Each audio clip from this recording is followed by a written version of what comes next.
പാലത്തായി കേസിലെ കോടതി വിധി എല്ലാവർക്കും സന്തോഷവും ആഹ്ലാദവും പകരുന്നതാണ്. 9 വയസ്സ് മാത്രം പ്രായമുണ്ടായിരുന്നൊരു കുഞ്ഞിനെ അധ്യാപകൻ, BJPയുടെ നേതാവ് പത്മരാജൻ സ്കൂളിൽ അവധി ദിവസം വിളിച്ചു വരുത്തിയും സ്കൂളുള്ള ദിവസം സ്കൂളിൻ്റെ ബാത്റൂമിൽ കൊണ്ടുപോയി വലിയ സങ്കടകരമായ രീതിയിൽ, ക്രൂരമായ രീതിയിൽ പീഡിപ്പിച്ചു എന്നുള്ളതായിരുന്നു കേസ്. കുട്ടിയുടെ ശരീരത്തിൽ സ്വകാര്യ ഭാഗങ്ങളിൽ മുറിവുണ്ടായിരുന്നു. മറ്റ് പല രീതിയിൽ ആ കുട്ടിയെ ലൈംഗികമായിട്ട് പീഡിപ്പിച്ചിരുന്നു. ഈ കേസ് അറിയാനിടയായതു മുതൽ കേരള ഗവൺമെൻറ് അതിൽ ശക്തമായിട്ടാണ് ഇടപെട്ടത്.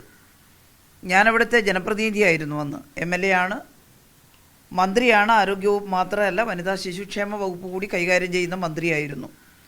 വളരെ പെട്ടെന്ന് തന്നെ ഈ കേസിൽ ഞാൻ ഇടപെട്ടു. ഈ കേസ് 2020 മാർച്ച് മാസത്തിലാണ് വെളിയിൽ വരുന്നത്. അപ്പോൾ തന്നെ അവിടെ നാട്ടുകാർ ആക്ഷൻ കമ്മിറ്റി രൂപീകരിച്ചുകൊണ്ട് നമ്മുടെ അവിടുത്തെ ബൈജുവിൻ്റെയൊക്കെ നേതൃത്വത്തിൽ ഈ കേസ് പോലീസ് സ്റ്റേഷനിൽ എത്തിക്കുന്നതിന് ശ്രമിച്ചു, പരാതി കൊടുക്കാൻ സഹായിച്ചു. കുട്ടിയുടെ അമ്മ പരാതി കൊടുക്കുന്നതിന് വേണ്ടി പോലീസ് സ്റ്റേഷനിലെത്തുന്ന സമയത്ത് ഈ വിവരം അറിഞ്ഞ ഉടനെ തന്നെ ഞാൻ തലശ്ശേരി DYSPയെ വിളിക്കുകയായിരുന്നു. അടിയന്തരമായിട്ട് ഈ കേസ് അന്വേഷിച്ച്, കുറ്റമില്ലാത്ത രീതിയിൽ അന്വേഷിച്ച് കുറ്റപത്രം സമർപ്പിച്ച് പ്രതിക്ക് കർശനമായ ശിക്ഷ വാങ്ങിക്കൊടുക്കണം എന്ന് പറയാനാണ് ആദ്യം തന്നെ വിളിച്ചത്. ഞാൻ വിളിക്കുന്ന സമയത്ത് കുട്ടിയുടെ രക്ഷിതാക്കൾ അവിടെ പരാതി കൊടുക്കാൻ എത്തിയിരുന്നു. അത് ഞാൻ മനസ്സിലാക്കിയത് DYSP അവർ പരാതി തരാൻ ഇവിടെ വന്നിട്ടുണ്ട് എന്ന് പറഞ്ഞതുകൊണ്ടാണ്. കുട്ടിയുടെ രക്ഷിതാക്കൾക്ക് അത് അറിയാം. കുട്ടിയുടെ അമ്മാവും പറഞ്ഞു, ഞങ്ങൾ സ്റ്റേഷനിലെത്തുമ്പോഴേക്കും ടീച്ചർ അതിനകത്ത് ഇടപെട്ടിരുന്നു എന്നുള്ളത് അദ്ദേഹം പിന്നീട് പറയുകയുണ്ടായി. നമ്മൾ ഇടപെടുന്നത് ജാതിയോ കക്ഷിരാഷ്ട്രീയമോ ഒന്നും നോക്കിയിട്ടല്ല. ഒരു പിഞ്ചു കുഞ്ഞിനെ ഒരു അധ്യാപകൻ പീഡിപ്പിക്കുക, സ്കൂൾ കഴിഞ്ഞാൽ പിന്നെ വീട് കഴിഞ്ഞാൽ പിന്നെ സ്കൂളാണ് കുട്ടികളുടെ രക്ഷാകേന്ദ്രം. അവിടെ അധ്യാപകർ രക്ഷാകർത്താക്കൾക്ക് സമാനമാണ്. ആ അധ്യാപകൻ തന്നെ കുഞ്ഞിനെ പീഡിപ്പിക്കുക എന്നുള്ളത് അങ്ങേയറ്റം കുറ്റകരമായിട്ടുള്ള കാര്യമാണ്. അതുകൊണ്ട് ഈ കേസന്വേഷണം തുടക്കത്തിൽ തന്നെ ശക്തമായി നടത്തുന്നതിന് വേണ്ടി ഇടപെട്ടു. ആ ഇടപെടലിനെല്ലാം ഫലമുണ്ടായി എന്നുള്ളത് നമുക്ക് കാണാൻ സാധിക്കുന്നു. കേരള പോലീസിനാണ് ഏറ്റവും വലിയ അഭിനന്ദനം അർപ്പിക്കേണ്ടത്. പ്രാദേശികമായി ലോക്കൽ പോലീസ് അന്വേഷിച്ചാൽ തൃപ്തികരമാവില്ല എന്നൊരു തോന്നലുണ്ടായിരുന്നു. അതിന് കാരണം മറ്റൊന്നുമല്ല, BJPയുടെ പ്രാദേശിക നേതാവാണ് പ്രതി. അതുകൊണ്ട് അത്തരത്തിലുള്ള ഏത് തരത്തിലുള്ള ഇടപെടലും അവരുടെ ഭാഗത്തു നിന്നുണ്ടാകും. അതുപോലെ BJPയെ കുറ്റം പറയുന്നു എന്ന് പുറത്തു നടിക്കുന്ന ചിലർ, ലീഗിൻ്റെയും SDPയുടെ എല്ലാം പ്രവർത്തകർ, യഥാർത്ഥത്തിൽ ഈ കേസ് അട്ടിമറിക്കുന്നതിനാണ് തുടക്കത്തിലേ ശ്രമിച്ചിരുന്നത് എന്നാണ് മനസ്സിലാക്കാൻ സാധിച്ചിരുന്നത്.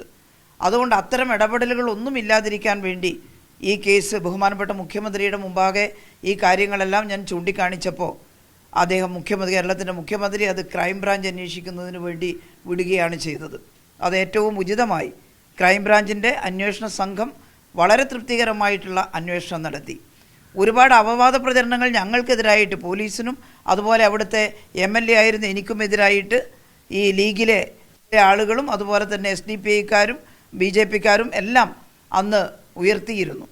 പക്ഷേ അതെല്ലാം അസ്ഥാനത്താക്കിക്കൊണ്ട് കേരള പോലീസിൻ്റെ അന്വേഷണം അങ്ങേയറ്റം തൃപ്തികരമായി നടന്നു എന്നതാണ് ചാരിതാർത്ഥ്യജനകമായിട്ടുള്ള കാര്യം. മുഖ്യമന്ത്രി തന്നെ നേരിട്ട് ഈ ചെറിയ പെൺകുട്ടിയെ ദ്രോഹിച്ച കേസ് സമർത്ഥമായിട്ട് അന്വേഷിക്കണമെന്ന് പോലീസിന് നിർദ്ദേശം നൽകിയിരുന്നു.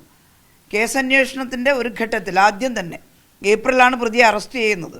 പ്രതിയെ അറസ്റ്റ് ചെയ്യാൻ ഒരാഴ്ച വൈകി എന്നും പറഞ്ഞ് വലിയ ബഹളമാണ് ചിലരുണ്ടാക്കിയത്. പക്ഷേ അറസ്റ്റ് ചെയ്യുമ്പോൾ അതിൻ്റെ എല്ലാ തരത്തിലുള്ള നിയമ നടപടികളും പാലിച്ചുകൊണ്ട് തന്നെ ഒളിച്ചിരുന്ന പ്രതിയെ ഏപ്രിൽ മാസത്തിൽ തന്നെ അറസ്റ്റ് ചെയ്യുന്നതിന് കേരള പോലീസിന് സാധിച്ചു എന്നുള്ളതും എടുത്തു പറയേണ്ടുന്ന ഒരു കാര്യമാണ്. ആദ്യം പ്രതിക്കെതിരായിട്ടുള്ള കുറ്റകൃത്യം ജുവനൈൽ ജസ്റ്റിസ് ആക്ട് പ്രകാരമാണ് എഴുതി ആദ്യത്തെ റിപ്പോർട്ട് കൊടുത്തത്. ആദ്യത്തെ റിപ്പോർട്ട് കൊടുത്തപ്പോൾ പ്രതിക്ക് കോടതിയിൽ നിന്ന് ജാമ്യം കിട്ടി. പക്ഷേ അപ്പം തന്നെ കേരള പോലീസ് പറഞ്ഞു, പോക്സോ ഉൾപ്പെടെയുള്ള വകുപ്പുകൾ ചാർജ് ചെയ്യുകയാണ്, അതിൻ്റെ നടപടിക്രമമുണ്ട്, അത് ചാർജ് ചെയ്ത് കൊടുത്താൽ പ്രതിക്കെതിരെ ശക്തമായിട്ടുള്ള അന്വേഷണം തന്നെ നടത്താൻ സാധിക്കുമെന്ന് പറഞ്ഞ വാക്ക് കേരള പോലീസ് പാലിക്കുകയും പോക്സോ ഉൾപ്പെടെയുള്ള വകുപ്പുകൾ ചേർത്തുകൊണ്ട് പ്രതിക്കെതിരായിട്ടുള്ള കുറ്റപത്രം തയ്യാറാക്കുകയും ചെയ്തു. അതുകൊണ്ടാണ് കോടതിയിൽ ഈ കേസ് ഏറ്റവും ശക്തമായ ശിക്ഷ ലഭ്യമാകുന്ന രീതിയിൽ എത്തിച്ചേർന്നത്. കോടതി മുമ്പാകെ തെളിവുകളാണല്ലോ പ്രധാനം. ഈ കേസിൽ പോലീസിനെ അഭിനന്ദിക്കുന്നതിൻ്റെ കൂടെ ഏറ്റവും കൂടുതൽ അഭിനന്ദിക്കേണ്ടത് കേസ് കൈകാര്യം ചെയ്തിട്ടുള്ള ഗവൺമെൻറ് അഡ്വക്കേറ്റുമാരെയാണ്. പി ശശീന്ദ്രൻ വക്കീലായിരുന്നു തുടക്കത്തിൽ. അദ്ദേഹം നല്ല രീതിയിൽ ഈ കേസ് ഫ്രെയിം ചെയ്യുന്നതിന് വേണ്ടി ഇടപെട്ടു. പിന്നീട് അഡ്വക്കേറ്റ് അജിത്തും അഡ്വക്കേറ്റ് ഭാസുരിയാണ് വിവിധ ഘട്ടങ്ങളിൽ ഈ കേസിനു വേണ്ടി ഹാജരായത്. ഒരു വനിതാ അഡ്വക്കേറ്റ് എന്നുള്ള നിലയിൽ ഒരു പെൺകുട്ടിയെ പീഡിപ്പിച്ച കേസിൽ സമർത്ഥമായിട്ട് കേസ് പഠിച്ച് വാദിക്കുന്നതിന് ഭാസുരിയും അതുപോലെ തന്നെ അജിത്തും ഒക്കെ തയ്യാറായതിൻ്റെ ഫലമായിട്ടാണ് കോടതിയിൽ നിന്ന് ഏറ്റവും ഉചിതമായിട്ടുള്ള വിധിയുണ്ടായത്. എന്തൊക്കെ അപവാദ കഥകളാണ് ഞങ്ങൾക്കൊക്കെ എതിരെ പ്രചരിപ്പിച്ചത്. അവർ ഫേസ്ബുക്കിലൊക്കെ ഇപ്പോഴും കമൻറ്റ്, യാതൊരു ലജ്ജയുമില്ലാതെ ഇപ്പോഴും ഞങ്ങൾക്കെതിരെ കമൻ്റ് ഇട്ടുകൊണ്ടിരിക്കുകയാണ്.